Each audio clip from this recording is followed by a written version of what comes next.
Hello students, मैं दिलीप कुमार आप लोगों का अपना चैनल स्मार्ट स्टेनो पे सभी का स्वागत करता हूं। हम लोग झारखंड जेएसएससी सचिवालय का कंटिन्यूअस श्रुति लेखन ले रहे हैं, उसी को कंटिन्यू करेंगे। जेएसएससी ने बोला है कि टोटल 500 शब्द होना चाहिए और 50 का मैं स्पीड से लूँगा, ठीक है। उसी के अकॉर्डिंग हम लोग डिक्टेशन को या श्रुति लेखन को लेंगे। तो जाइए, चैनल को सब्सक्राइब कीजिए, लाइक कीजिए, बेल आइकन को ऑन करना ना भूलिएगा। आज हम लोग लेंगे प्रतिलेखन संख्या 20 को। इसका टोटल आप लोग देख रहे हैं कि 400 शब्द दिया हुआ है, ठीक है। और 100 वर्ड जो है मैं पीछे से कवर करके आप लोग को दूंगा, ठीक है। लिखने के बाद ट्रांसक्राइब जरूर करें। डिक्टेशन स्टार्ट होगा 5 सेकंड के बाद। स्टार्ट। महोदय, मैं अपने बारे में कहता हूं, जब मैं छोटा था और कॉलेज में पढ़ रहा था, तब रूस और जापान के बीच युद्ध छिड़ा। उस समय समाचार पत्रों में जापान के संबंध में बहुत सी बातें छपा करती थी। उनमें एक बात यह भी थी कि जापान में समूरिया जाति के लोगों ने अपने सब अधिकार वहाँ के राजा को दे दिए थे। उसके बाद जापान बड़ी उन्नति कर सका। हम लोग यह पढ़कर आश्चर्य और सराहना करते थे। उससे बढ़कर हमारे यहाँ के लोगों ने स्वराज्य स्थापित होने के बाद 1-2 वर्ष में एक उदाहरण उपस्थित करके दिखाया। हम भी अपने हजारों वर्षों के इतिहास को नहीं भूलेंगे। जो रियासतें अलग अलग स्थापित हो गई थी और एक प्रकार से भारत कई टुकड़ों में बटा हुआ था, वे सब टुकड़े एक हो गए। आज ब्रिटिश भारत और देसी रियासतें मिलकर एक हो गई है।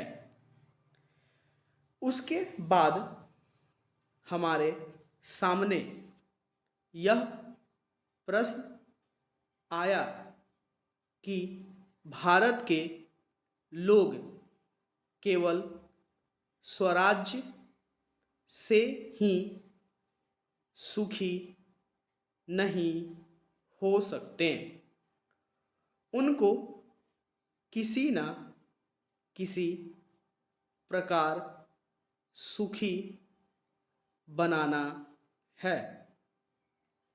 इस संबंध में सरकार ने अपनी ओर से प्रायः सभी राज्यों में जमींदारी और जागीरदारी उन्मूलन के कानून उपस्थित किए और वे कानून पास हुए।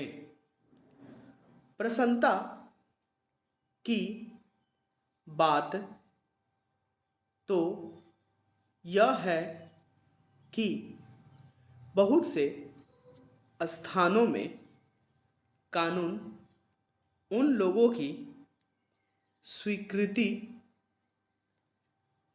से तथा उन लोगों की सलाह से पास किए जिनकी जमींदारी और जागीरदारी समाप्त हो जानी थी।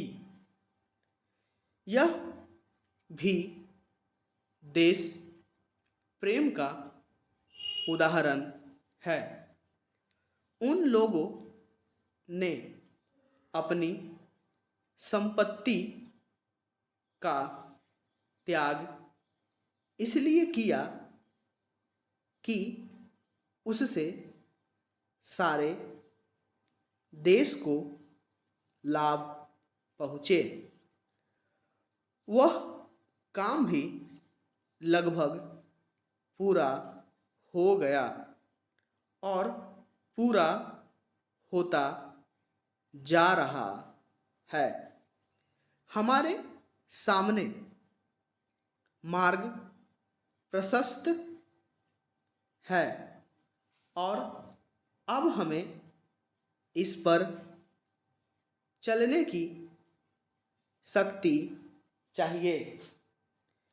हम में परस्पर कभी कभी इस प्रकार की संकुचित धार्मिक अथवा सामाजिक भावना देखने में आती है, जिसके कारण कभी कभी लड़ाई झगड़े हो जाते हैं। हम इस चीज को भी दूर करने का प्रयत्न कर रहे हैं। हमारे संविधान में स्पष्ट बता दिया गया है कि कोई चाहे किसी भी धर्म का क्यों न हो, किसी भी जाति का क्यों न हो, इस देश में सबको समान अधिकार है। गरीब से गरीब आदमी को भी वही एक वोट देने का अधिकार है जो कि राजा साहब को है या मुझे। धर्म के नाम पर किसी प्रकार का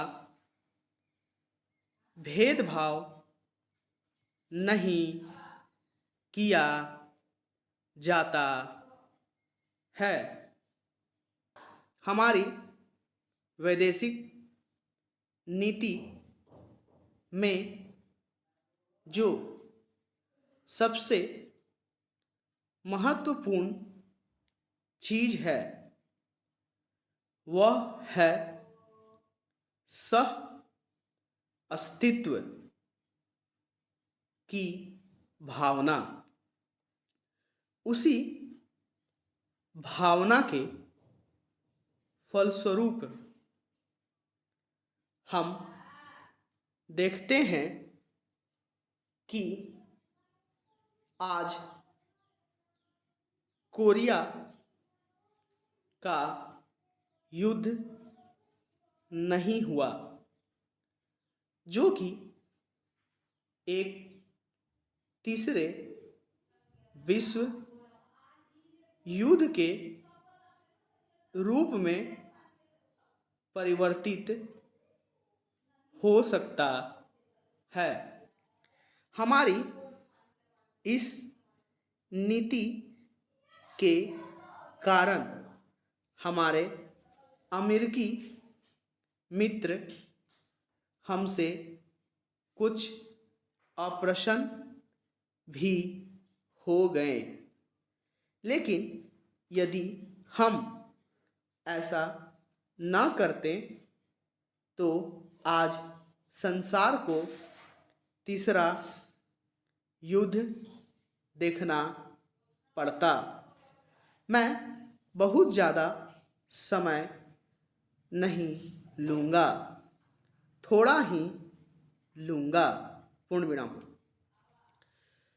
तो ये हम लोगों का श्रुति लेखन समाप्त हो गया, ठीक है, जिसका 500 टोटल शब्द था और 50 का इसका स्पीड रखा गया है। बीच में थोड़ा सा फ्लक्चुएट स्पीड करेगा, ठीक है, ये डिक्टेशन का नियम है। ठीक है, इसको बढ़िया से लिखिए, ट्रांसक्राइब कीजिए और कल मिलते हैं हम लोग नेक्स्ट डिक्टेशन या श्रुति लेखन को। ठीक है, तब तक के लिए धन्यवाद।